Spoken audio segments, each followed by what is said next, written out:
Eu esqueci de falar do cultinho. Diz que hoje muitas crianças não vieram, né? Mas acredito que realmente as crianças estão, como a gente falou, estão em família, tá bom? Então hoje nós não vamos ter o culto infantil, né? Mas que Deus possa estar, né, abençoando toda a família. Amém.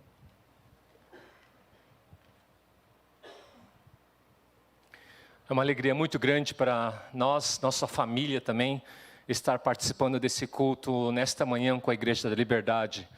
Ontem à noite estivemos também no culto de Natal e foi muito gostoso rever tantos amigos. Para nós que moramos na Índia, acho que foi um Natal no Brasil, celebrando numa igreja, depois de algumas décadas. E foi muito bom estar com todos. Temos muita gratidão à Igreja da Liberdade que nos acolheu. Antigamente, quando meus pais estavam vivos, ficávamos na Vila Sonha. Aí depois, quando eles faleceram, a gente começou a usar São José dos Campos como referência, porque o meu irmão Eliseu morava lá. Mas depois que ele foi ao Japão, nós ficamos meio que sem teto e ficávamos na sede. Mas a sede mudou para a Liberdade e pastor Takashi, os pastores, a liderança da Igreja da Liberdade, nossa gratidão ao pessoal do Pontes e também a igreja como um todo, que tem sempre orado, apoiado e nos acolhido, hospitalidade 5 estrelas aqui, nós somos muito, muito gratos. Estamos também muito felizes de participar desse culto presencial com tantos irmãos. Lá na Índia também nós recomeçamos a ter o culto presencial em outubro. E eu me lembro que no primeiro domingo me deu uma preguiça de sair. Eu assisti o culto deitado no sofá, de shorts, né? E de repente tem que preparar, trocar de roupa e sair cedo, chegar lá. O primeiro domingo foi difícil. Eu sei que muitos que estão nos assistindo talvez não possam vir por motivos de saúde ou prevenção, mas eu sei que depois do primeiro culto, entrando ali, encontrei todo mundo, e o segundo culto já foi mais fácil. E depois, acho que eu estava dirigindo um culto quando eu falei assim, olha, o culto presencial é como assistir um jogo de futebol no estádio. É legal assistir, você pode assistir o futebol na tela, né, na TV, você liga um pouquinho antes do jogo, seu time está perdendo, aí você já desliga no meio, né? Mas quando você vai no estádio, você vê aquela multidão, aquele povo vibrando, né? Nem que o seu time esteja na parte de baixo da tabela, naquele cai não cai, né? Takashi, igual ao nosso time. Mas estar ali com o pessoal faz toda a diferença. E eu falei no culto que assistir o culto presencial é como assistir um jogo de futebol no estádio. Então, a nossa oração é que os tempos melhorem e que outros que não podem estar hoje possam participar, quem sabe, no novo ano estar conosco aqui também. Muitos sabem que durante a pandemia, Deus me dirigiu para que eu escrevesse um livro intitulado Dos Confins da Terra. E foi um livro que foi lançado no começo deste ano, graças à participação da diretoria da convenção, pastor Edu e outros que abraçaram o projeto. E eu sei que muitos já compraram, já leram e tudo mais, mas se você ainda não teve a oportunidade e quiser adquirir, no final do culto você pode ir lá no fundo, numa das mesas. E se você quiser também presentear aqui, eu posso também deixar uma dedicatória para alguém. E quem está assistindo online pode também entrar no site da Holiness, www.holiness.org.br. É isso, Gohan? E pode adquirir também e o livro vai chegar na sua casa.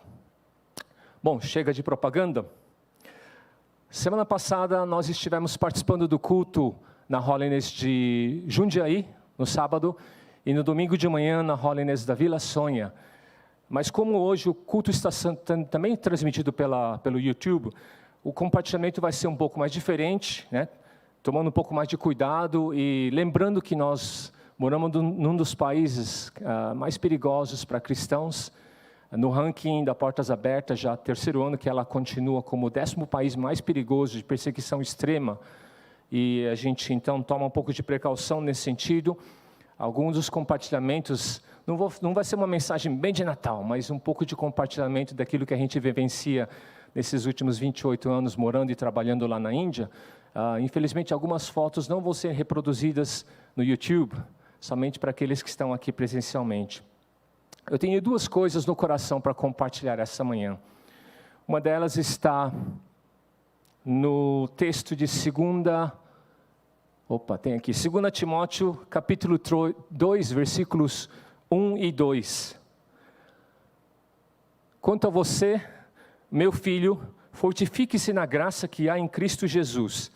E o que você ouviu de mim na presença de muitas testemunhas, isso mesmo transmita a homens fiéis, idôneos para instruir a outros. Pai, nós oramos para que nesse final de ano, celebração de Natal, preparação para o ano novo, o Senhor traga uma mensagem de desafio para nós, pessoalmente, para as nossas famílias e também para a igreja aqui reunida. Espírito Santo, fala conosco. Nós oramos e pedimos, em nome de Jesus. Amém. Essa segunda carta de Paulo a Timóteo, seu discípulo, ele fala de filho amado na fé, é uma carta bem pessoal, bem pastoral, e Paulo menciona a fé da avó e da mãe de Timóteo, Lloyd e também Eunice, que elas tinham. E Timóteo, então, herdou essa herança espiritual, tinha essa herança espiritual dos pais, das mães, no caso. Talvez alguns de vocês, como eu, também sejam crentes de segunda ou terceira geração. E eu me identifico um pouco quando penso na fé dos meus pais e dos meus avós. O meu bisavô, Haruzo Tanami, aceitou a Cristo lá no Japão em 1912. Ele era da seita Tenrikyo no Japão. Mas naquela época, um dos seus melhores amigos se converteu ao cristianismo. Bem o cara que tinha levado ele ao Tenrikyo. E ele foi falar, cara, você me trouxe aqui ao Tenrikyo e agora você muda para essa religião, que nem é religião japonesa, quem te converteu? E ele falou, foi um tal de pastor Juji Nakada, o cofundador da missão Holiness. Aí o meu bisavô falou assim, não, eu vou conversar com esse pastor, todo japonês tem que ser budista. E ele foi falar com ele, de acordo com a história que meu pai contava, depois de 4 horas discutindo com o pastor Nakada, o meu bisavô entregou sua vida a Jesus. Isso foi em 1912. Meus avós, Takejiro e Ine Tanami, foram aqueles que vieram ao Brasil em 1924. Chegaram aqui em 1925, junto com seus irmãos, o irmão mais novo, Shimekichi Tanami, estava lá na turma. Meus pais, Yoshimori e Kimika Tanami, eram membros da igreja Holiness do Bosque, mas Deus os dirigiu para que eles fossem para Vila Sônia, e eles foram bem usados por Deus no começo dos trabalhos da congregação da Vila Sônia, que hoje já virou igreja também. E todos eles então transmitiram essa herança espiritual. Talvez Timóteo, e talvez para alguns de nós essa herança espiritual possa ser um pouco pesada assim. Para mim foi assim, ter que honrar o nome, viver com a expectativa de ser um bom filho, e viver também com um pouco de insegurança no meu caso, porque eu nunca tive uma experiência de conversão dramática com muitos que vieram na fé pela primeira vez e sabiam o dia, a hora que aceitaram a Cristo. No meu caso eu nem lembro quando é que eu aceitei a Jesus. Então eu vivia com um pouco de insegurança nesse sentido. E Timóteo poderia ter crescido assim. Tanto é que Paulo fala no começo dessa carta que o espírito que Deus deu a ele não foi um espírito que o tornava medroso ou covarde, um espírito de covardia, mas era um espírito que enchia de poder, de amor e de moderação ou de prudência. 2 de Timóteo, capítulo 1, versículo 7. E Timóteo estava sendo treinado para pastorear ou para treinar novos discípulos. Obrigado. Que reproduziriam outros, como no texto que está aí na tela.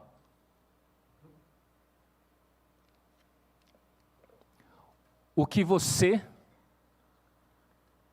Timóteo,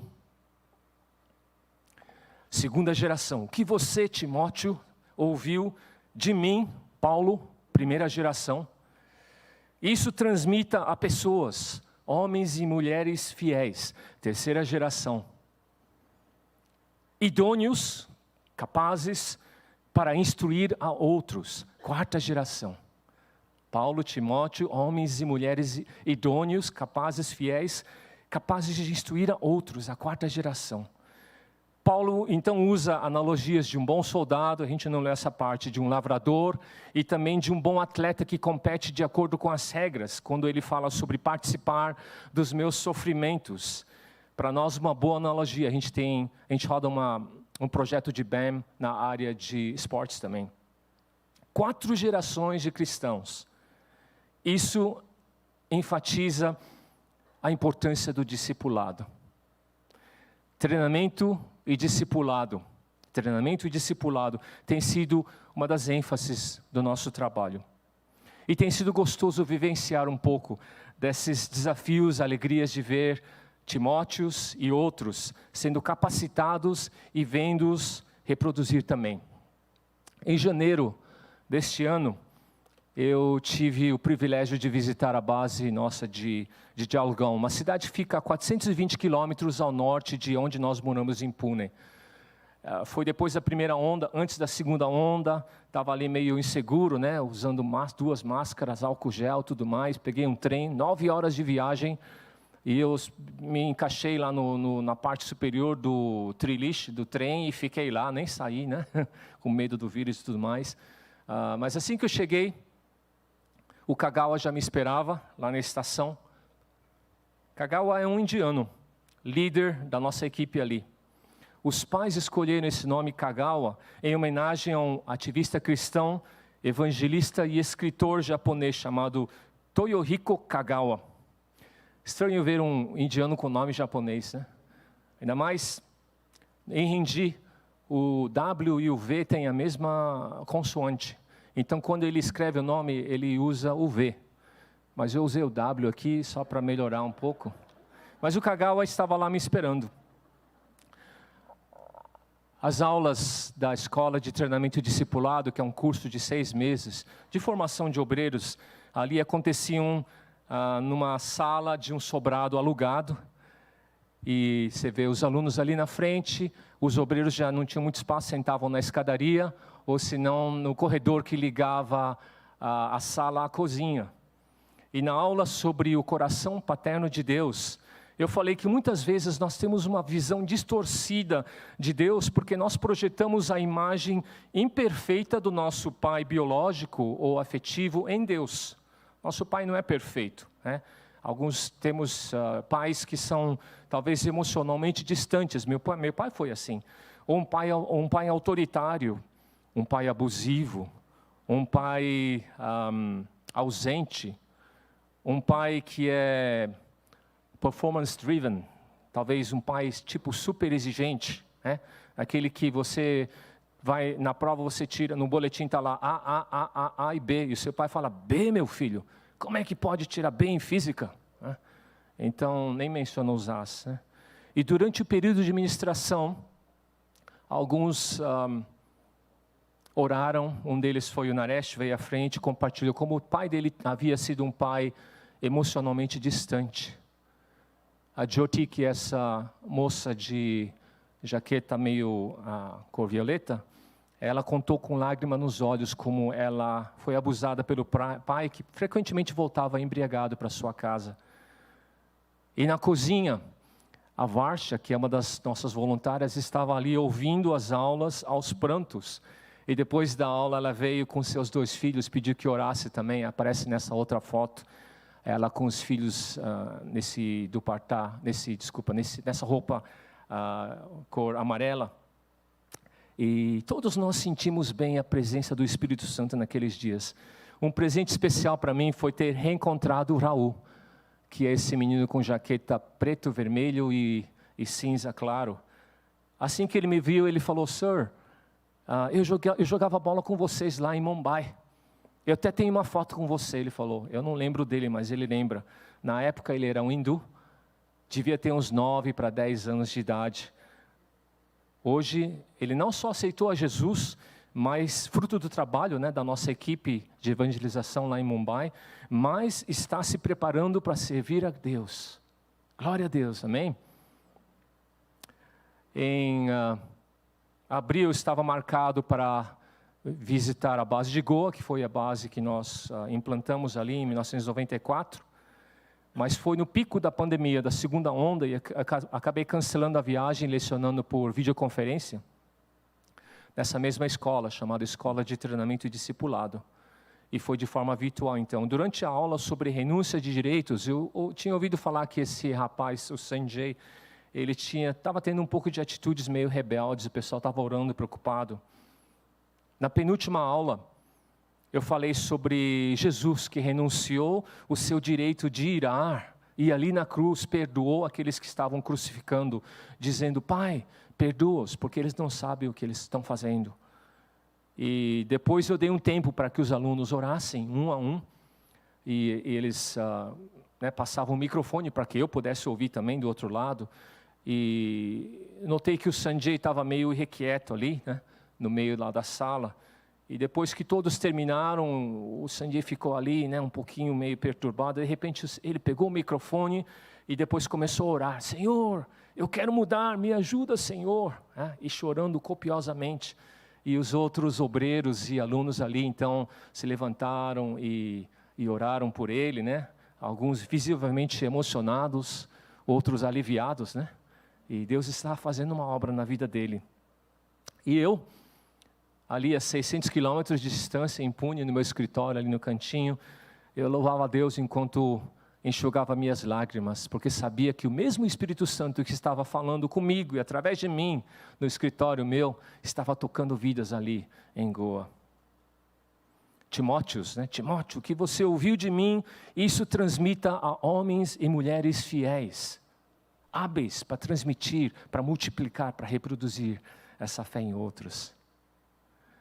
Em setembro deste ano eu estive em uma outra cidade chamada Bangalore, no sul da Índia, 900 quilômetros para baixo de Pune, também lecionando num dos treinamentos, escola de treinamento e discipulado, sobre autoridade espiritual.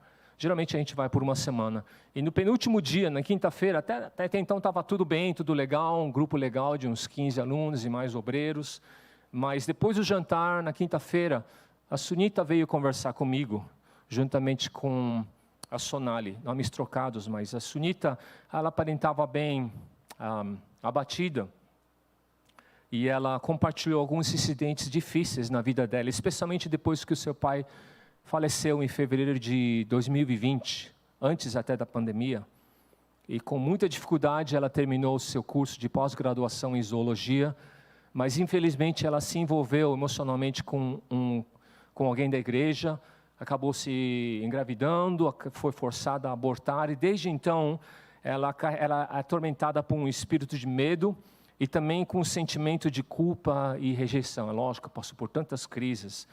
E conversando um pouquinho mais, e depois então eu fechei os olhos para orar, e de repente um demônio se manifestou, atirou ela para trás, ela caiu no sofá, e de repente a Sonali e eu nos seguramos ela e repreendemos o demônio em nome de Jesus, e ela se mexia, se batia, como se estivesse tendo uma convulsão ali.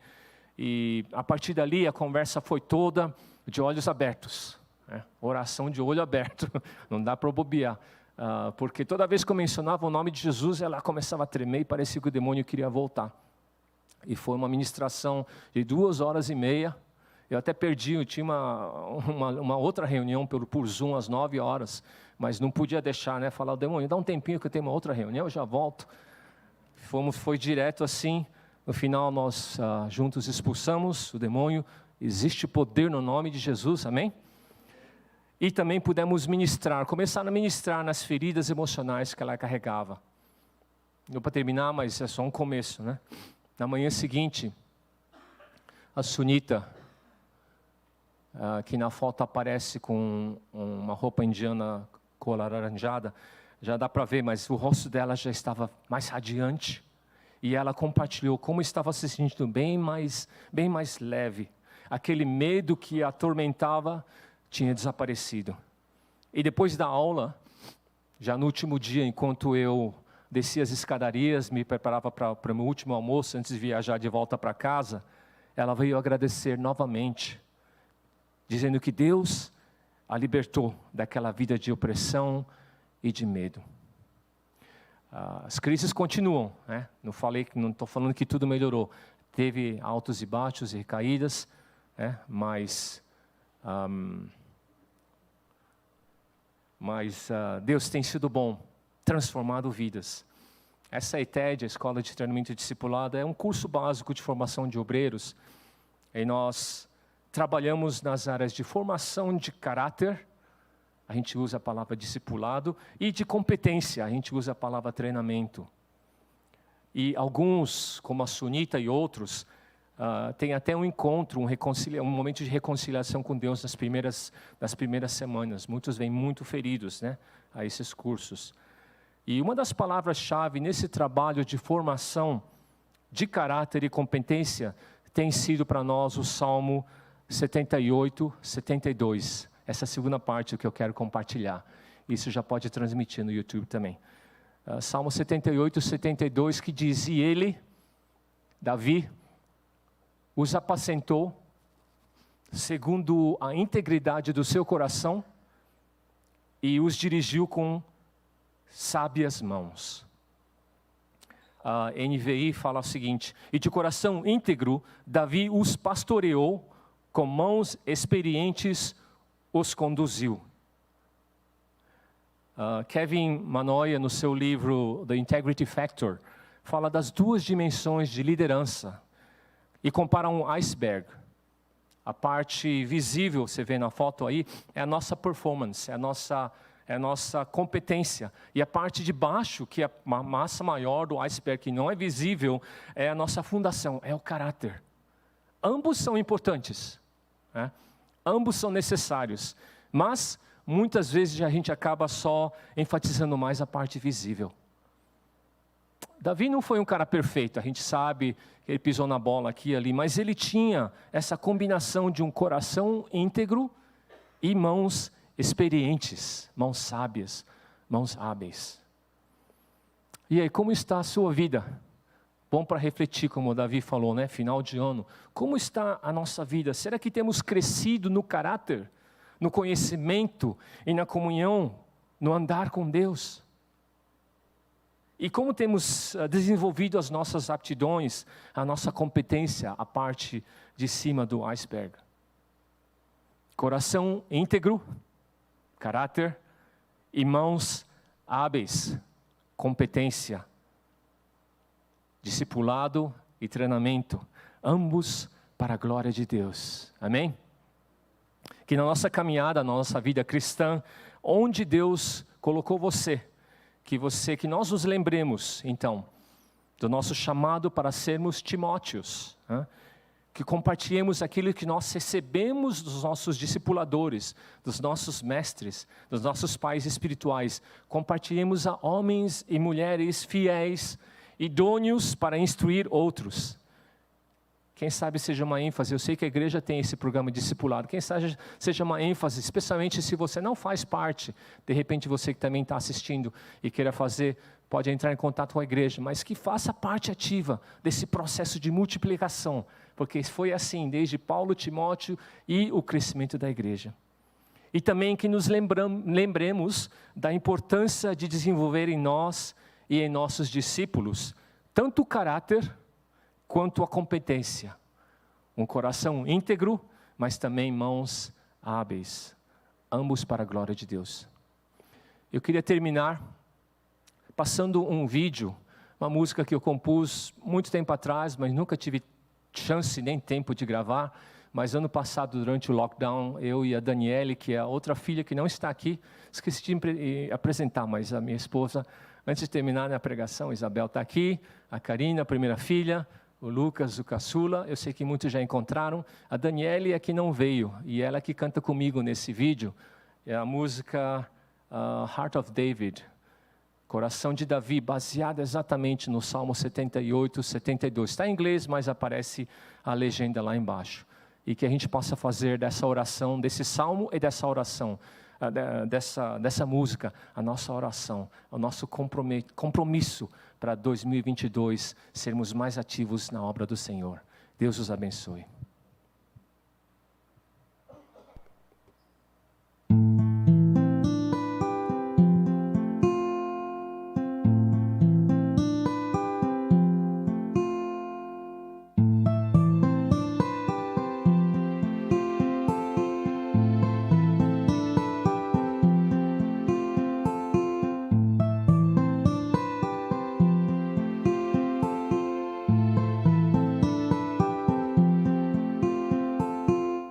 Press on to know the God of David. Serve Him with all your heart's devotion.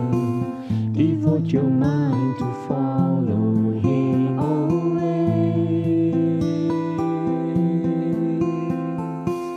Build Him a house of adoration, a living sacrifice of praise.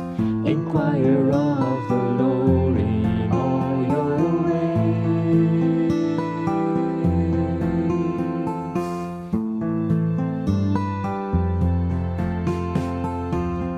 Shepherd God's people with an undivided heart's devotion.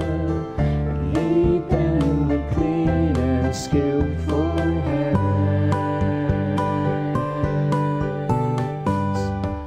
Shepherd God's people with an undivided heart's devotion, and lead them with clean and skillful hands. Oh,